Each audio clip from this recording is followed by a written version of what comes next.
迎嚟到微保樂視頻，今集帶大家整呢個和風起司豆腐。首先就準備嫩豆腐啦、奶油起司啦、醬油、甜味醬、青春海苔、黑芝麻。準備豆腐，將豆腐輕輕切成塊約2到3公分見方，用廚房煮羹吸去多餘嘅水分。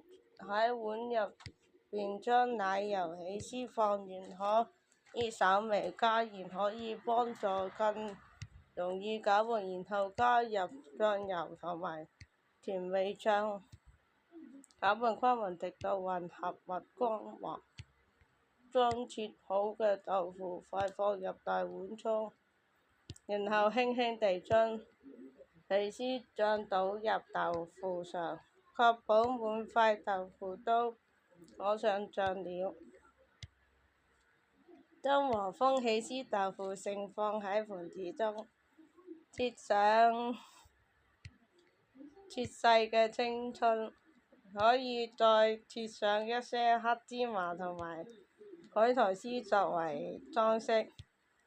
這道料理可以冷食或者稍微加熱後享用，風味唔錯。